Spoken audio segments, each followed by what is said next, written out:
by equivalent, do you understand?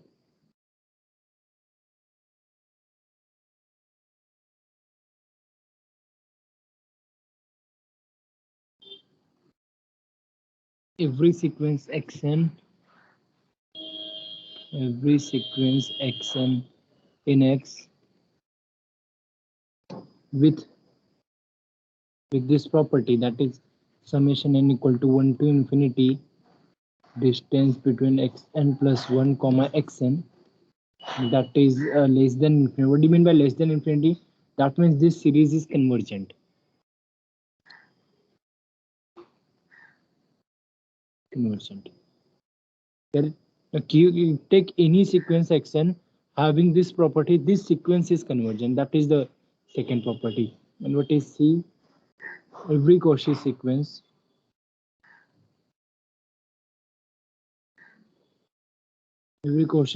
in X has a convergent subsequence.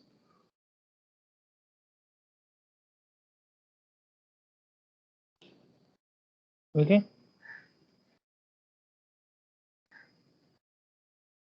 So you are going to prove these three people A, B, and C are equivalent. What do you mean by equivalent? That means if I start with A, I have to prove A implies B, then I have to prove B implies C, then I have to prove C implies A. Is that clear? Is the technique clear? What I have to, prove A implies B, I have to prove B implies C, and then I have to prove C implies A. Then only my motto or my goal will be completed. Correct? Now start with the first one. Start with first A implies B. Suppose you are given X comma D is a complete matrix space. You have to prove what? You take any sequence Xn which satisfy this property, this condition, then it is convergent. Take some time, think about it. Do you see any sequence which satisfy this property?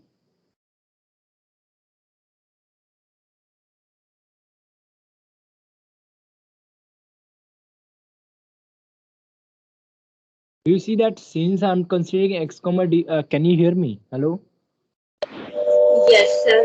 It is a Yeah, complete metric space, so every Cauchy sequence is convergent to certain point. perfect, very nice. So it is enough to prove this sequence is Cauchy sequence. Do you agree? Because then it will be already convergent. Is that clear? Think again. I have to prove every sequence xn satisfying this property is convergent. But now I am working in complete matrix space, so it is enough to prove this xn is Cauchy, because then Cauchy is convergent by the definition of complete matrix space. So what I have to do, I am given with a sequence with this property. I just have to prove this is Cauchy, and that is quite easy by looking at this. I'll tell you.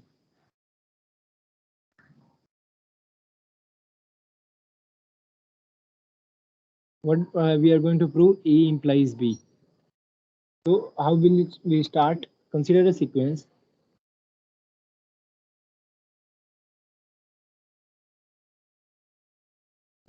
Consider sequence xn with the property. What is the property?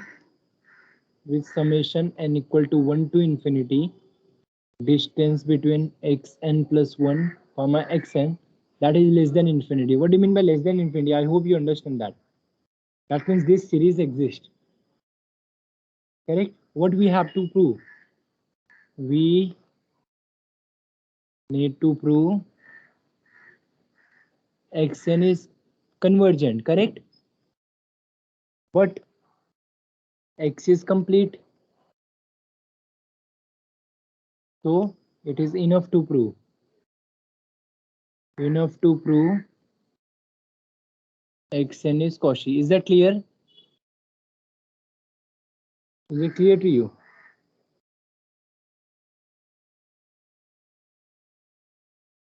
Yes. Now let us start. You have to prove Xn is Cauchy. That means what? Let us leave some spaces and let us see Cauchy कैसे prove करते हैं? We used to take distance between xm and xn. Correct? So what do you mean by distance between xm and xn?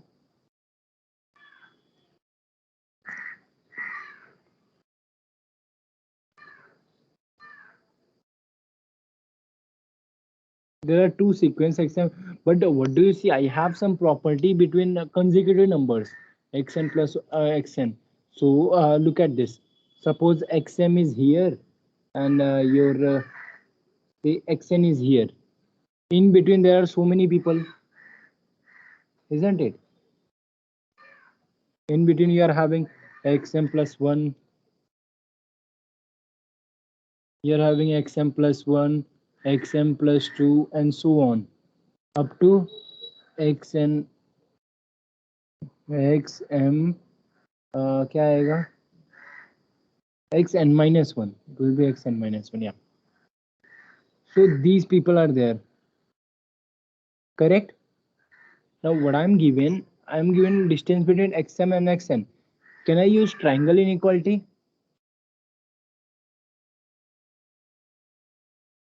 Can I use triangle inequality? That is, distance between this guy from this to this is always less than distance between this plus this plus this plus this and so on.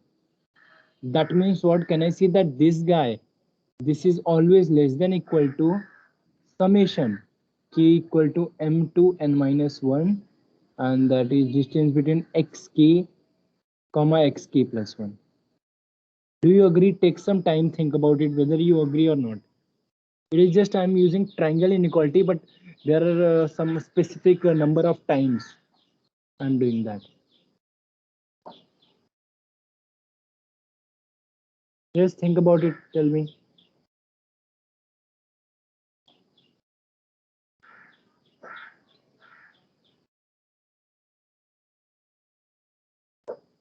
Yes or no? Do you agree?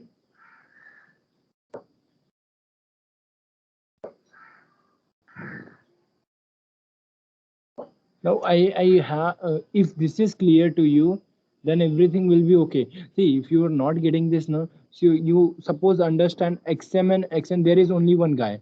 Say xp is a guy in between them. So can I say that distance between xm and xn, that is always less than equal to distance between xp comma sorry xm comma xp plus distance between xp comma xn. Do you agree? So this is true for this xp. Now in between xp and xm, I'm taking another guy. So I'm taking so many times I'm taking the triangle inequality. Is that clear to you? Do you understand this statement?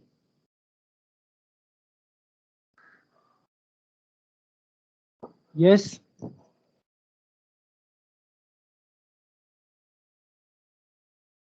Yes, sir. Okay. Now if you understand this, then let us use our hypothesis. दिया क्या है अपने को question में? अपने को दिया this guy is less than infinity. What do you mean by less than infinity? Right, summation n equal to 1 to infinity distance between xn plus 1 comma xn is less than infinity. It means this series is convergent, that is summation n equal to 1 to infinity. This is a convergent series, correct?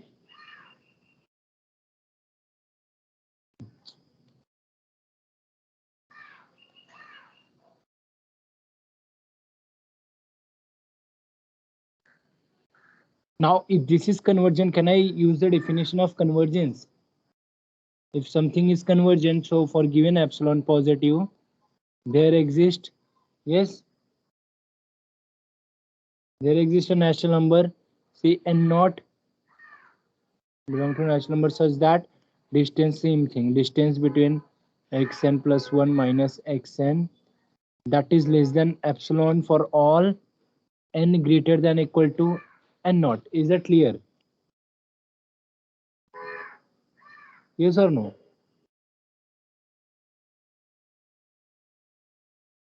Where your n is running from 1 to infinity. I'm just writing the definition of convergent. This guy is convergent, I'm just writing the definition. Is that okay? Yeah. Now do you see whatever there is present, here also I'm having the same thing, but the number start from k equal to m. So can I do something? And first of all, I have to decide where should I choose my m. I am having three numbers. Do you agree? What am I having? I'm having n, I'm having n naught and I have to choose a m, because in the previous slide I have used only n and n naught, but now I have to include m. So what m should I choose? Whether m is greater than n or less than n, what should I choose? I have written here.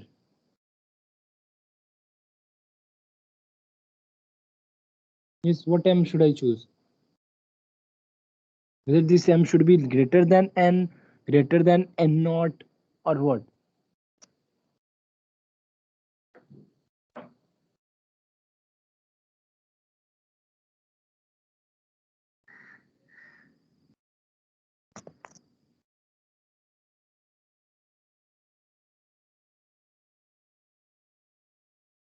Yes.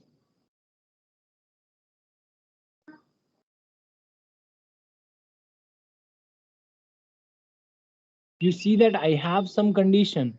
I have for all n greater than equal to n naught, I have this property, that is this guy is less than epsilon, correct? So if I choose my m which is greater than n naught, that will be best thing, isn't it? That means my m should be greater than n naught. This is for sure. Correct? Then only this will be less than epsilon.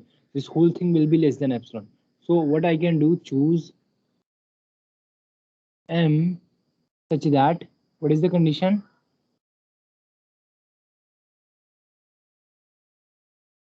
For n greater than m greater than equal to n naught.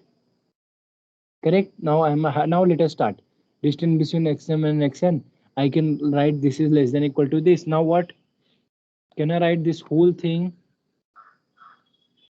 Can I write this whole thing is less than equal to summation say k equal to 1 to infinity distance between xk to xk plus 1. Can I see that? Yes, because I am adding some part. यहाँ add क्या कर रहा हूँ मैं? x1 to xm add कर रहा हूँ and plus so on people.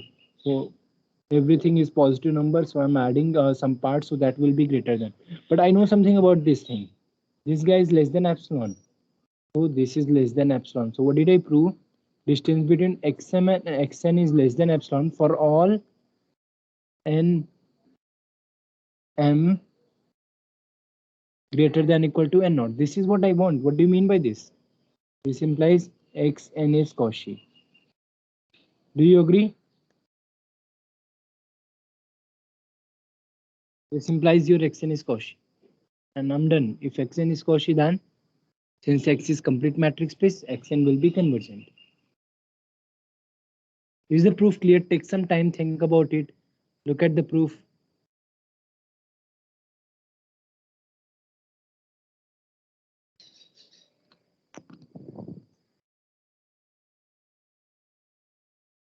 Yes.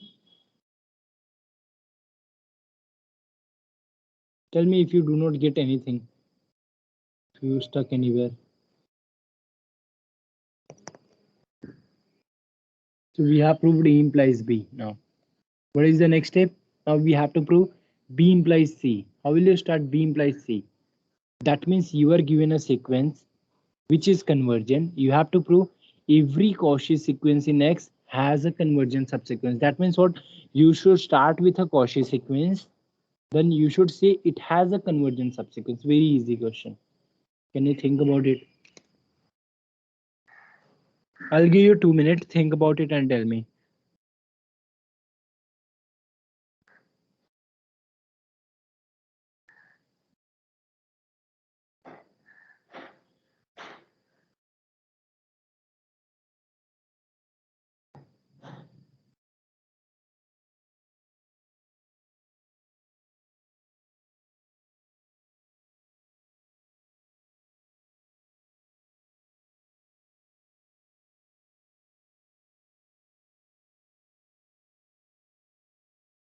Yes, how will you start? You have to use your property given in B and you have to do that. And now here there is nothing given, a complete वगैरह कुछ भी नहीं दिया है. You are just given take any Cauchy sequence, then you have to prove something.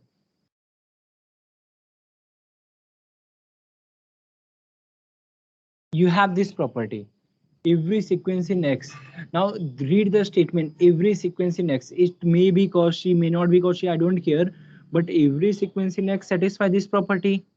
Correct. Now if I take a Cauchy sequence, it will also satisfy this property. So from Cauchy, I have to come back to a convergent subsequence. That is quite easy.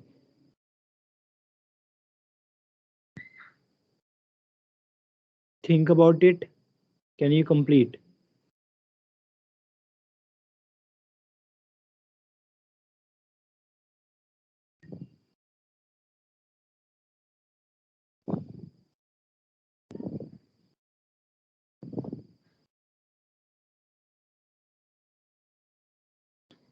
What is subsequence? What do you mean by subsequence?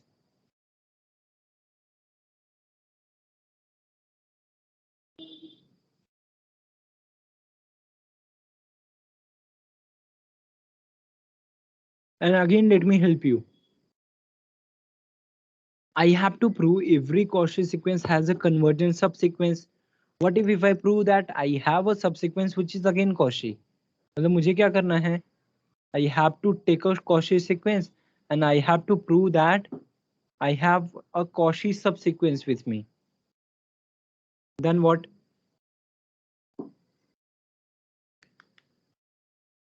If I have Cauchy subsequence by previous theorem, you see, you can prove that is convergent. Because just A to B में हम लोग ने क्या किया?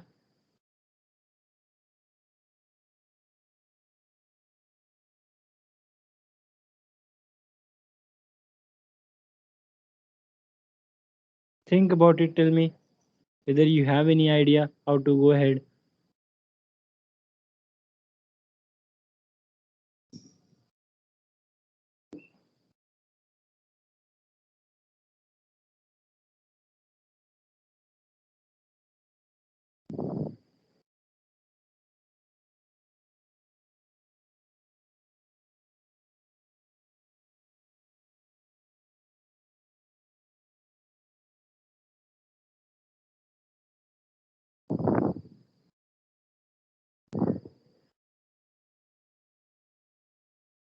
Yes, the proof is very trivial. Huh?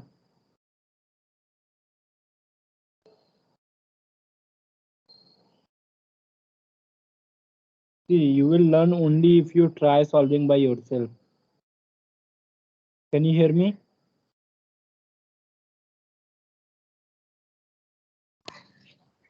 Sir, if the sequence is convergent,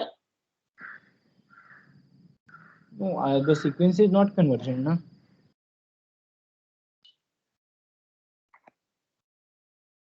all the subsequences of the sequences are convergent and they converge to the same limit. Perfect. Yes. Then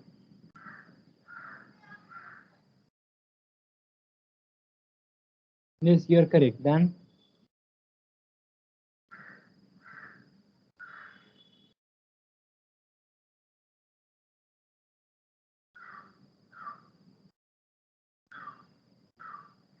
you are very correct. But you just have to combine all the things. What you are given with, you are given every sequence which satisfy this condition is convergent. Correct. Now I am giving you a Cauchy sequence. What you have to prove? You just have to prove this Cauchy sequence satisfy this. अगर ये Cauchy sequence मेरा ये satisfy करता है तो मैं क्या बोलूंगा by this condition this Cauchy sequence is convergent. Now if if a Cauchy sequence is convergent और कोई भी sequence अगर convergent है then all its subsequences convergent and that converges to same limit. Do you agree? Very nice. I'll, I'll repeat once again, don't worry. See, the question is every Cauchy sequence in X has a convergent subsequence, correct?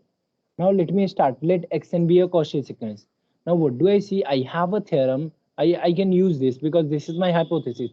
Every sequence Xn in X with this property is convergent. Now I have a sequence which is a Cauchy sequence. What I have to do? I just have to see whether my Cauchy sequence satisfy this condition or not. If somehow I am able to prove that my Cauchy sequence satisfy this condition, then that implies my Cauchy sequence is convergent. and if it is convergent, then each of its subsequence is again convergent to the same limit. Is that clear? Yes, sir. Perfect. Now, can you prove that if I give you a Cauchy sequence, it satisfies this condition? If I give you a Cauchy sequence, you just have to prove the Cauchy sequence satisfies this condition.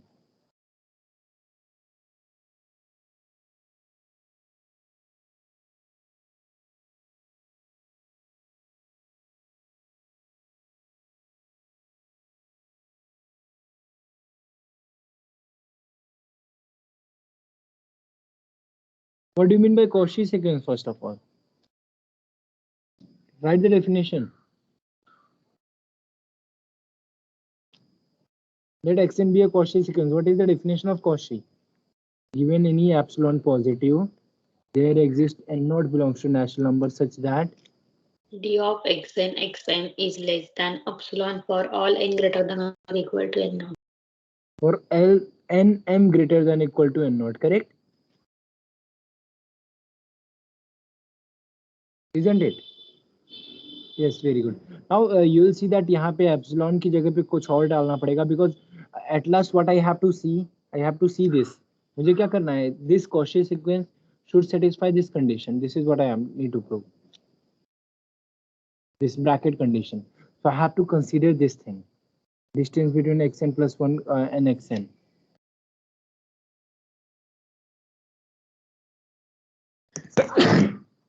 Sorry. I have to look at this, or I'll just write it in the next page.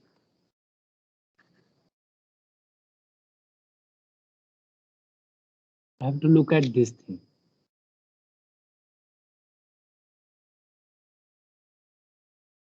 And your n goes from 1 to infinity.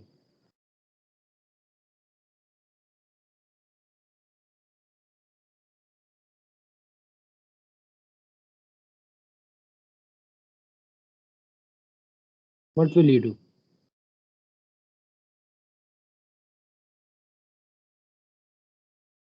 Or in particular, you can write up to n goes to some k or m or anything.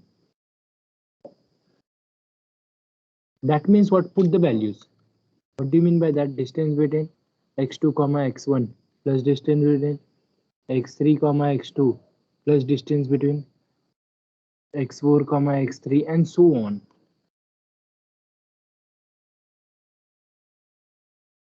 Correct? So let me just write यहाँ पे k लिखता हूँ मैं and यहाँ पे n लिख देता हूँ. Okay, this is what I have to prove. This guy is less than epsilon. Can you tell me how many elements are there? How many of the D's are there?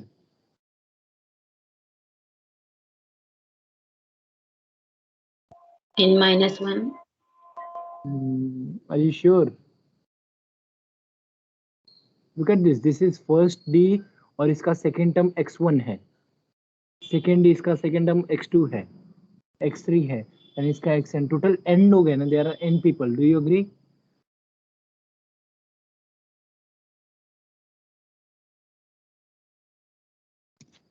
There are n people. Agree or not? Yes. Yes. Okay. And now I have to prove this thing is less than epsilon. Correct? But what I am given distance between xn and xm is less than epsilon for all nm greater than equal to n naught. So how will you do that? That means after n naught is a natural number. After n naught, so suppose n naught will be somewhere here. इसके आगे के जितनी भी elements हैं, they are less than some number for me. They are less than some epsilon. Do you agree? There may be few elements which does not satisfy that, but that is not a problem. They are just a number to me. Think about again. After n naught, everybody is less than epsilon.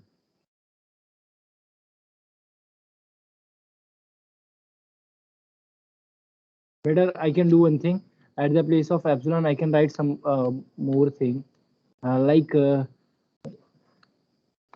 Let me just write 1 upon 2 raised to n, suppose, or 2 raised to n naught. Let me write 2 raised to n naught because it is natural number, it is fixed. Because I can choose any of my epsilon, correct? Since it is Cauchy, so for given any epsilon, so what I am choosing? I am choosing my epsilon equal to 1 upon 2 raised to n naught.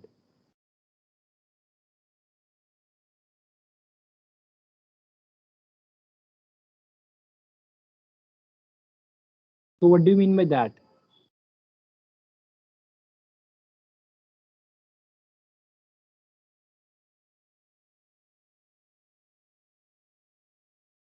What do you mean by that? Now you're done. Think about it. This is xn and xm. So what can you say about distance between xn and xn or xn minus 1? What can you say about this distance? If you have distance between xn and xm is this, what can you say about distance between xn and xn minus 1? Or you can take n plus 1 and n plus 1. जो भी चाहिए xn plus 1 comma xn. What can you say about this sequence?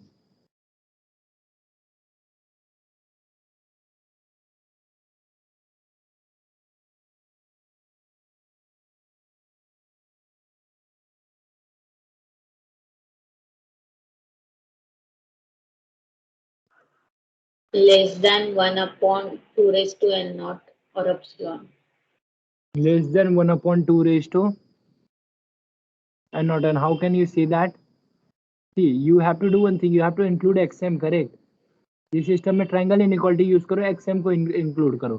That is distance between xn plus 1 comma xm plus distance between xm comma xn. Agreed or not? Yes. But you know that this guy is less than 1 upon 2 n raised to n naught. This is also less than 1 upon 2 raised to n naught. Think about it and tell me whether you understand it or not. So this will be 2 times 1 upon 2 raised to n naught, which means that distance between xn plus 1 comma xn, that is less than 1 upon 2 raised to n naught minus 1. Agree? Think about it whether you understand or not.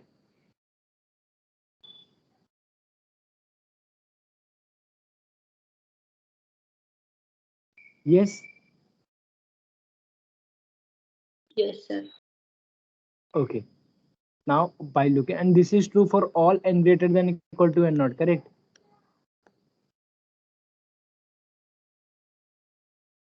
Yes, that means what? After n naught, everybody here, they will be less than a number 1 upon n raised to 1 upon 2 raised to n naught minus 1. Do you agree? जो भी ये मैंने bracket part दिया है ना, that is going to be a constant number for me. Agree? And this was already a number, so जो final आएगा, that is again a number for me.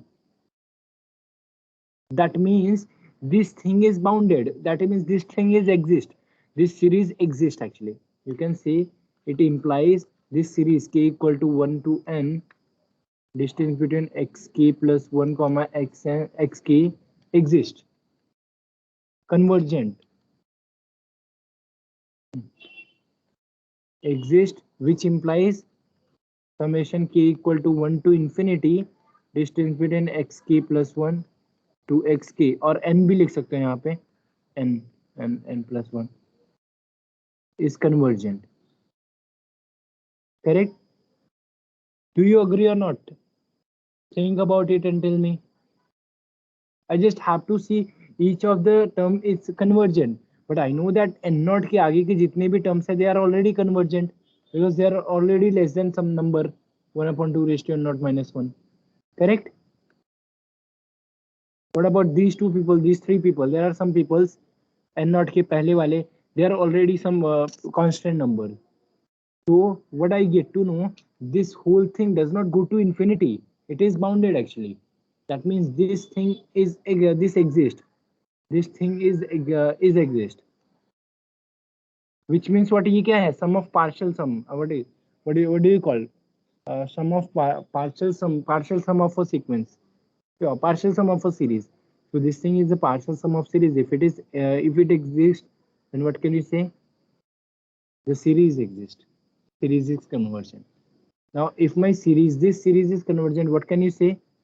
By hypothesis, that is B. By hypothesis B, what can you say? Every sequence which satisfies this condition is convergent. It implies Xn is convergent. Agreed? Now, if Xn is convergent, every subsequence of Xn is convergent. You can write every subsequence of Xn convergent. Do you agree? Take some time, think about it whether you understand this or not. From B to C.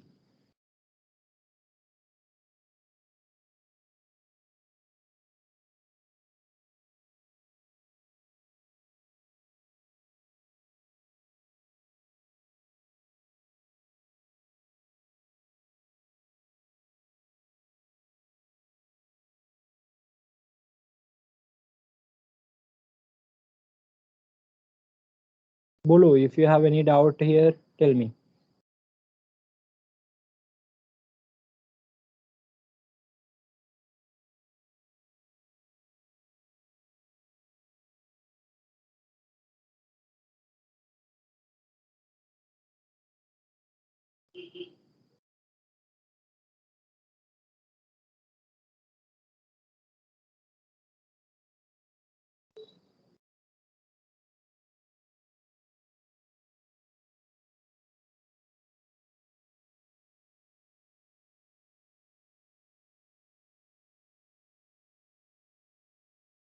Yes.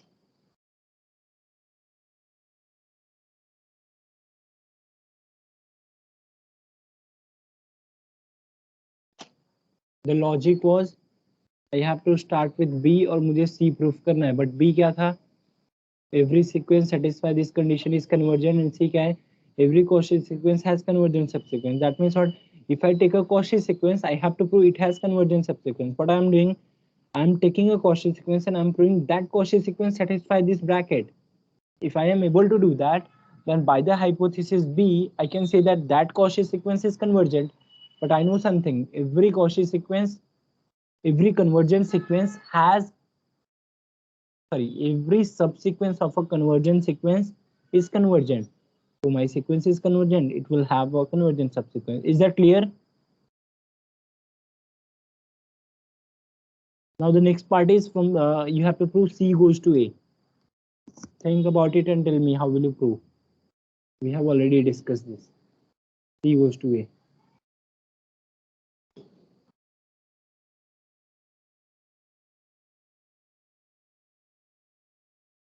Tell me. Every Cauchy sequence in X has a convergent subsequence. This is given to you. You have to prove X comma D is complete. How will you prove? Do you have any idea?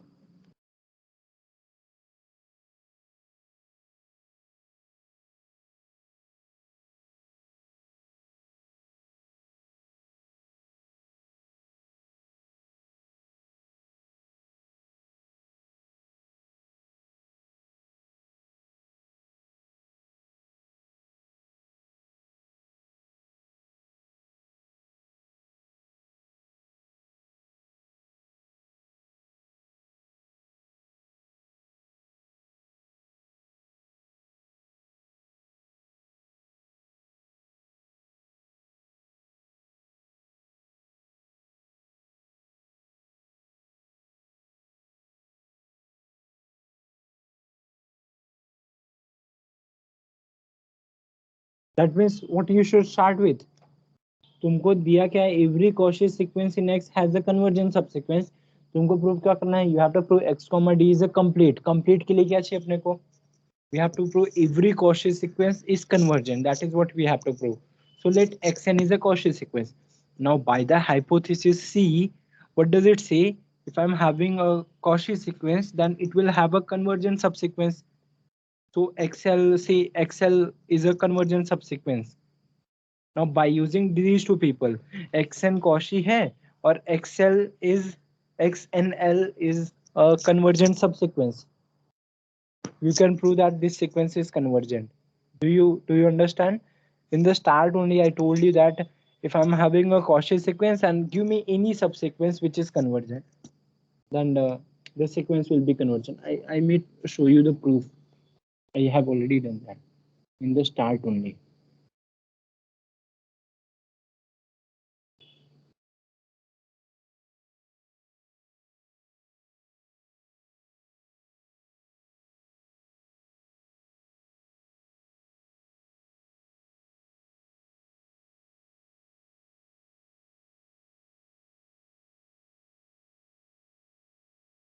I am not finding it right now.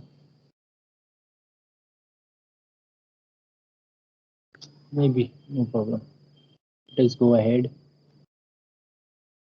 So can you complete it first of all? Do you understand the logic? Yes, do you understand the logic?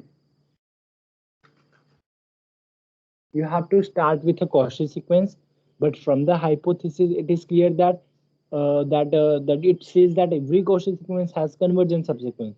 So whatever Cauchy sequence you choose, you'll have a convergent subsequence for that. Correct? So that means there is a convergent subsequence. You can name it as X and K, suppose. So I am having a Cauchy sequence. I am having a convergent subsequence. By using these two people, can I say that my Xn is convergent? Yes, you just have to use triangle inequality. Use this. See. So your Xn is Cauchy and say X and K that converge to L. So now what is my claim? I need to prove this Xn converge to L. So let us start. Distance between Xn and L. Use triangle inequality. This is less than equal to distance between Xn comma Xm plus distance between X. Oh, not M. Distance between Xm comma X and K plus distance between X and K comma L. Now I know that since xn is Cauchy, so इसका distance it will be less than epsilon by 2. Since x and k is convergent, इसका distance it is going to be epsilon by 2. So you got it is epsilon. Distance between xn and xl, that is less than epsilon. For all you have to choose a natural number such that which to satisfy for both the condition. Is that okay? Yes or no?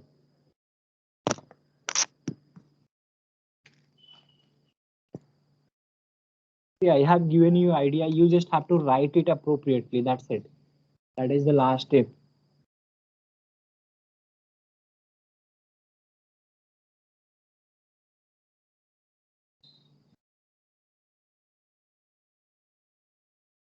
Okay.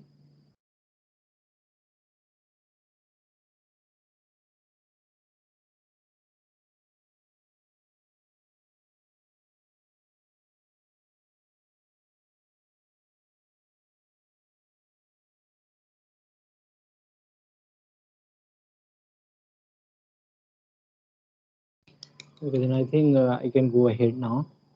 So we have proved all the A, B, C are equivalent.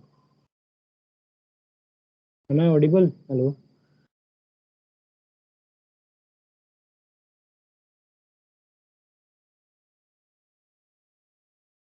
Now there is one more theorem which use basic of your real analysis.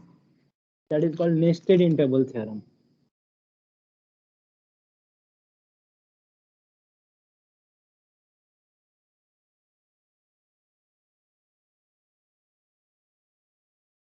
Do you know what is nested interval theorem is? Do you have any idea what is nested interval theorem? Let me just write the statement, then you may just recall. Let Jn is the interval En, Bn, closed interval, correct? Be intervals in R.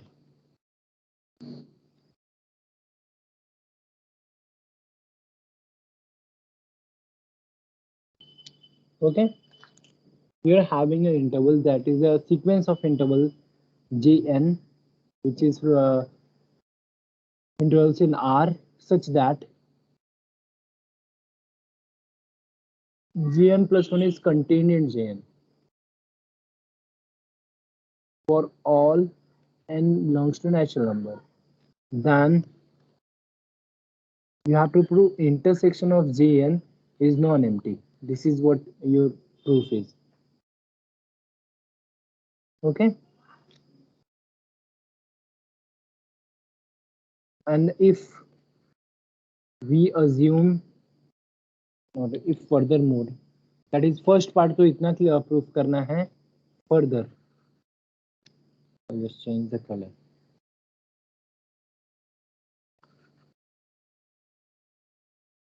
If we assume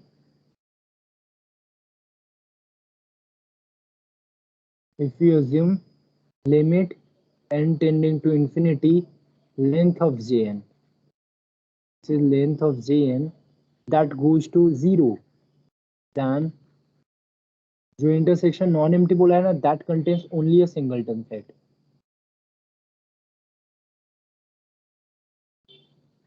Precisely one element.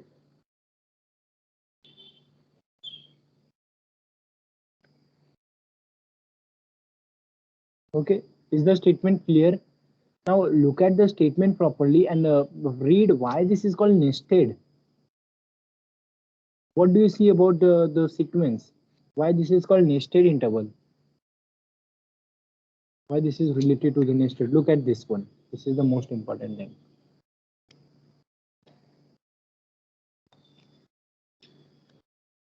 Yes, Gn plus 1 is contained in Jn. What do you mean by that? That means put n equal to some values. That means J2 is contained in J1. J2 is contained in J1, correct? What about J3? J3 is contained in J2. What about J4? J4 is contained in J3. Do you see? It is something like a nest. Every time I'm having one, सबसे ऊपर है, फिर 2, फिर 3, फिर 4, and so on. This is forming a nest. You can take this is J1, J2, J3. So this is forming a nest. That's why it is called nested interval theorem. Is that clear?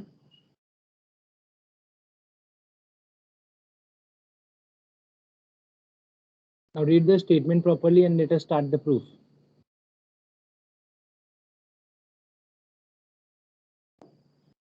Forget about this red part. Now let us do the green part. That is, I am having an interval and such that this satisfies this condition. Jn plus 1 is contained in Jn. Which means what? If you draw a straight line,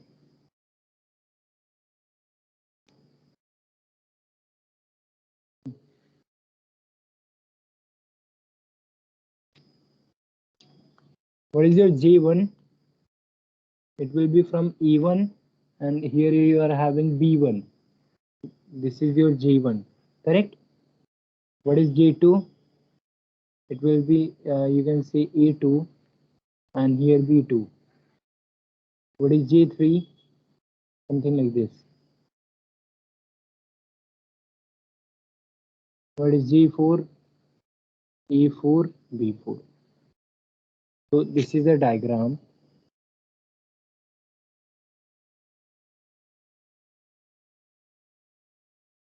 So this thing is your E1 and then this thing is your E2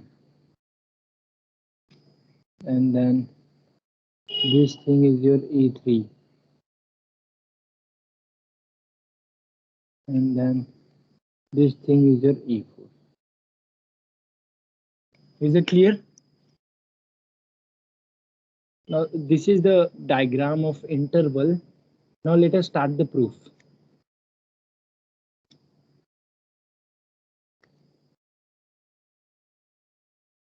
Look at the statement. You are given an interval. You have to prove this intersection is non-empty. Correct? So how will you start?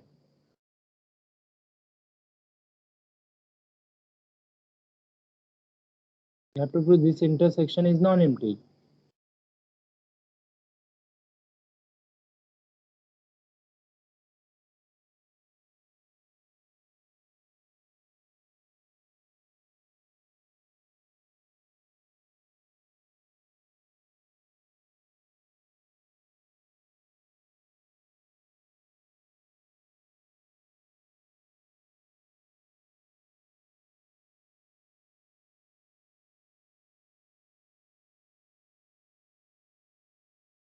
Do you see some property? By looking at this, can I see something? Let us talk about, suppose, can I say that ER is always less than equal to ES, and it is always less than equal to BS, and that is less than equal to BR. If I say my S is greater than equal to R, then this is true. Do you agree from the diagram?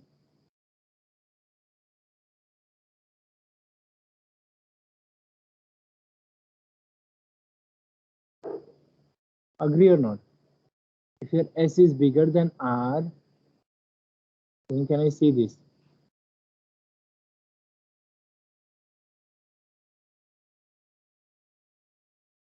Simple, see. If S is bigger than R, then what can you say about GR and JS? JS is contained in JR. Correct? Now look at that. JS क्या होता है? Will be AS and BS, and JR क्या है? AR and BR. So AR is the smallest one, BR is the biggest one. So AS BS inside में आ गया and AR BR outside आ गया. Is that clear?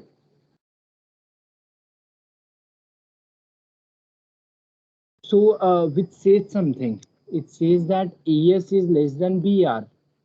Agreed? ES is always less than BR. That means if I form a set of all AN, then you know that the BR is always an upper bound for the set.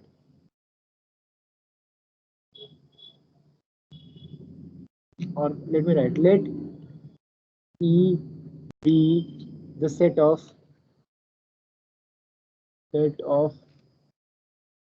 left end points of Jn. Left end points of Jn. What do you mean by left hand point? That means this E contains all the AN where n belongs to natural number. Correct? Left hand point मतलब क्या? Jn का left side वाला part. So this is your set. I'm considering this is my set. ऐसा. Correct? Now can I say something whether this set is non-empty?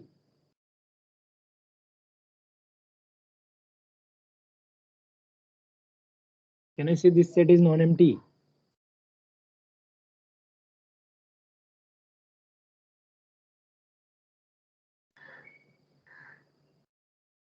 Can you say this set is non-empty? Give me an element of the set.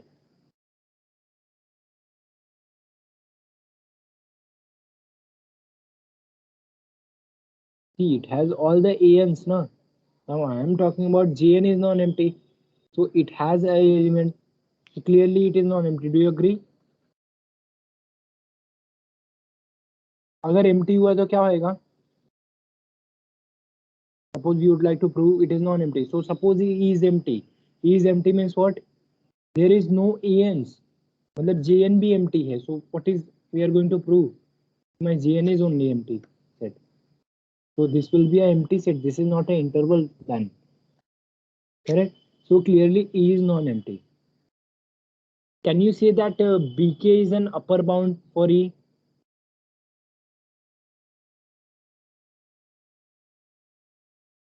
Can I say BK is an upper bound for E? Yes? Can I say that or not? Because you know that all the AIs, they are always less than equal to BR or BK or BS, कुछ भी ले लो. They will never cross any one of the BIs. Agreed?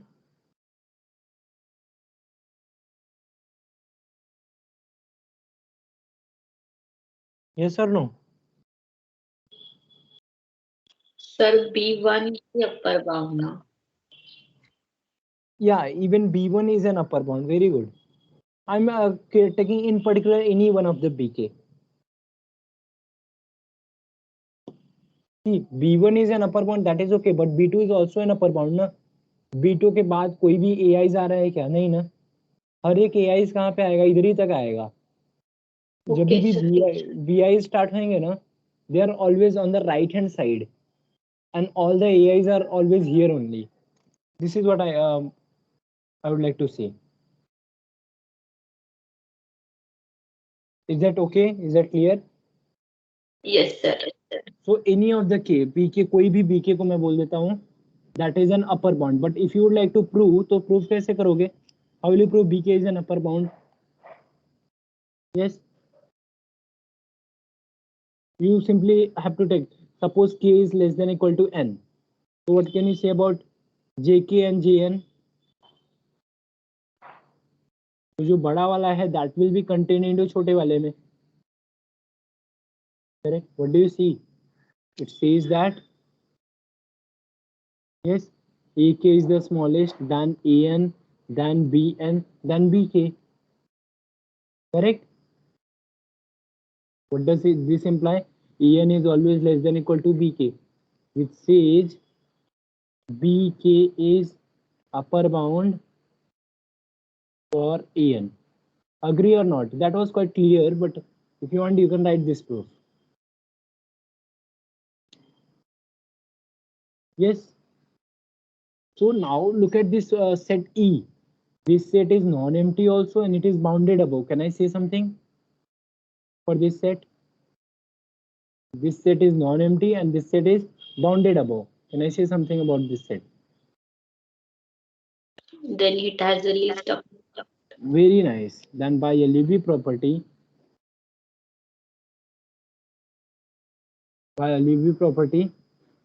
there exists a point C belongs to R such that C is what? LUB of E. Correct? Now what do you mean by LUB?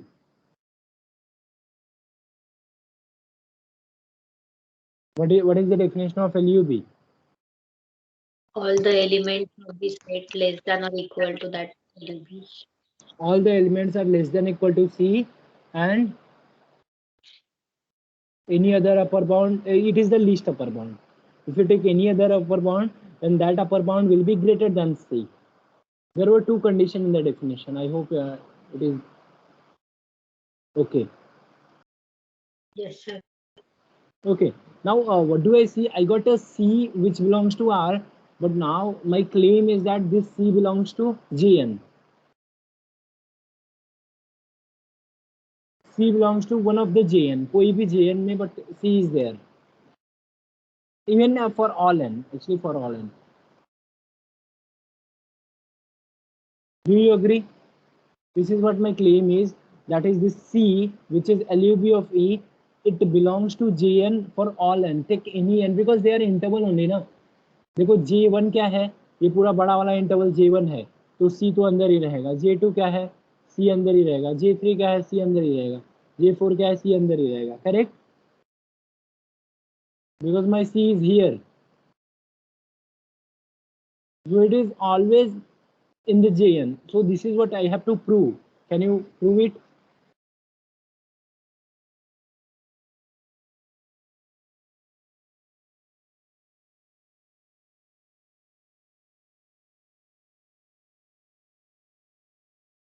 That means C, you have to prove C is bounded below by An and bounded above by Bn.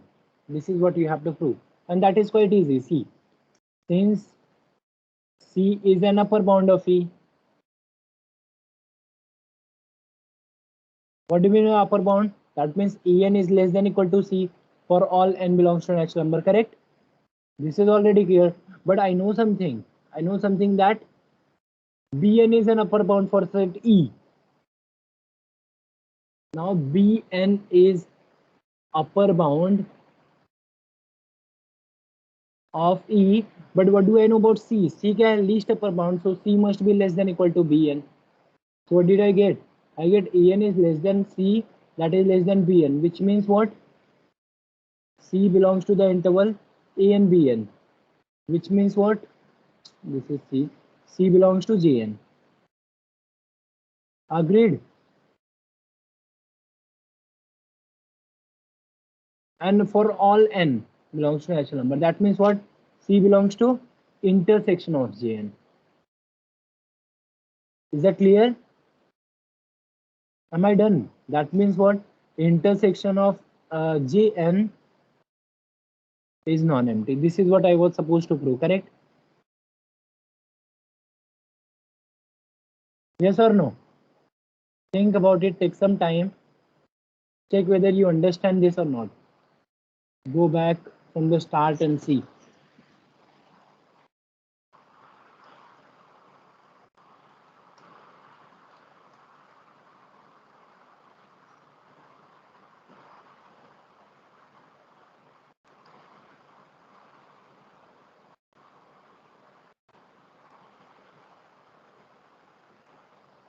Tell me whether it is clear. Can you hear me?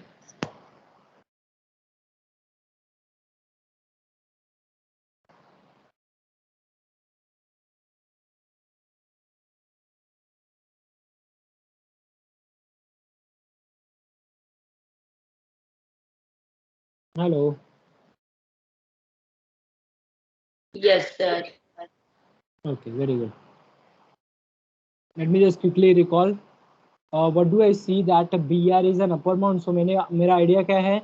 I'm taking a set E which contains all the left hand points. So that is AIs are all there in the E.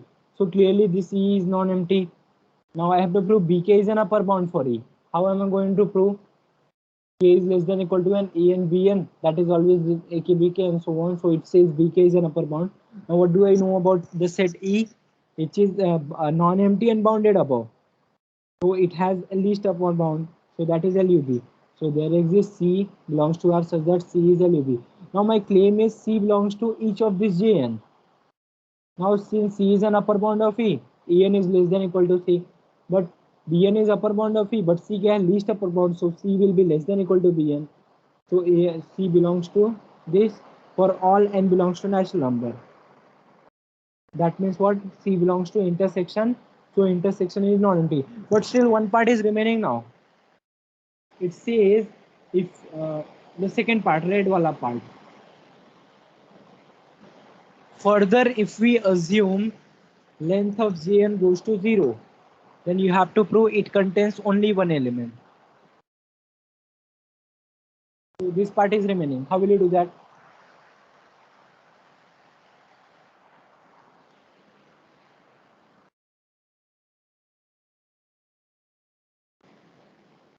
So let us assume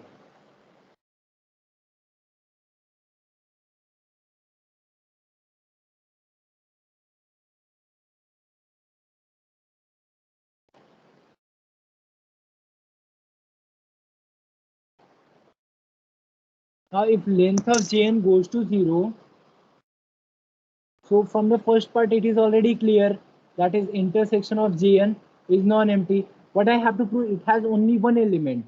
So let us start. Suppose it has two elements. Suppose x comma y belongs to intersection Jn. Suppose it has two elements. Okay?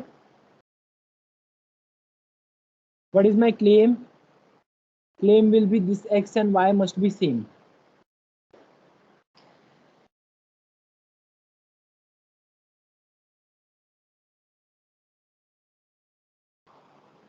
How will you do that?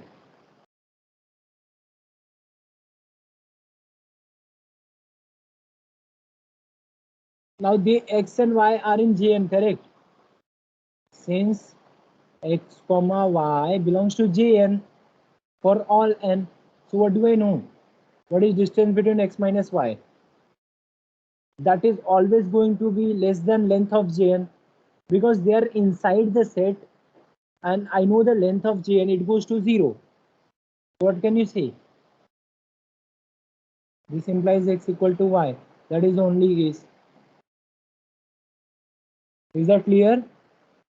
Hence, this intersection has precisely one element.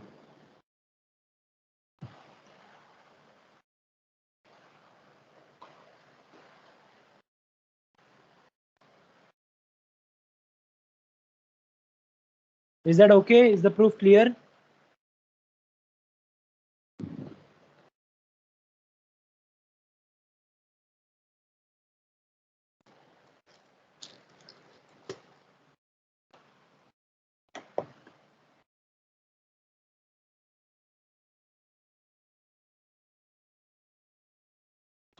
Do you understand this?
Yeah, am I audible?